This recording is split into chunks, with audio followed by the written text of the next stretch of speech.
Arkadaşlar hepinize hayırlı, bol, bereketli günler dilerim.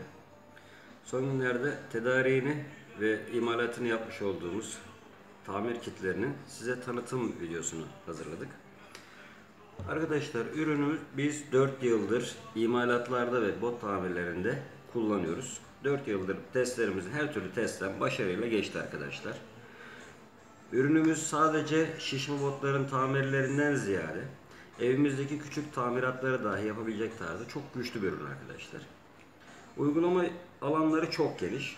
Deri, plastik, metal, ağaç, bunların hepsini çok rahat bir şekilde yapıştırabiliyor arkadaşlar. Uygulaması çok basit.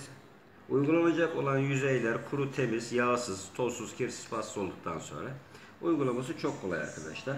Çok az uyguluyoruz ve yüzeye yayıyoruz arkadaşlar. Az.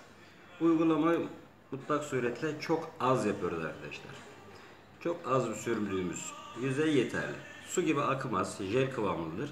İstenmeyen hiçbir yere akmayacaktır arkadaşlar. Yapıştırılacak olan yüzeye sadece elimizin baskısı yetiyor. Bunu 1,5 dakika elimizin baskısıyla tuttuktan sonra yaklaşık olarak 3 dakika sonra tekrar ürünümüzü şişirip tekrar kullanmaya devam edebiliyoruz arkadaşlar. Her türlü arazi şartlarında uygulanabiliyor. Uygulama için ekstra herhangi bir aparata ihtiyaç duymuyor. Bununla ilgili uygulama alanlarından bazıları da neopren tarzındaki kazık çizmelerinin tamiratlarında bile çok rahat bir şekilde kullanabileceksiniz ürünü. Uygulaması çok basit. 1,5 dakikalık bir baskı yetiyor arkadaşlar. Uygulandıktan sonra deniz tuzu, güneş ışığı ya da herhangi bir dış etmenlerden kesinlikle etkilenmiyor. Ürün uygulandığı yerde itibariyle şeffaf, etrafına herhangi bir leke, kir, pas bırakmıyor. Uygulandıktan sonra ürün çok rahat bir şekilde esneyebiliyor arkadaşlar.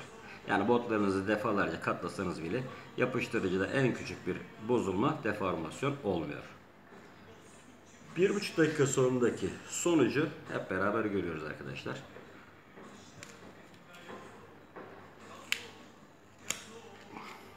Gördüğünüz gibi yapıştırılan yüzeyin mutlak surette bir taraftan bir tarafın mutlaka yüzeylerini yırtarak açabilirsiniz arkadaşlar. Bunun tek olumsuz tarafı uyguladığınız yüzeylerde kesinlikle ve kesinlikle geri dönüşün olmaması. Tekrar bunu çıkarma gibi şansınız yok.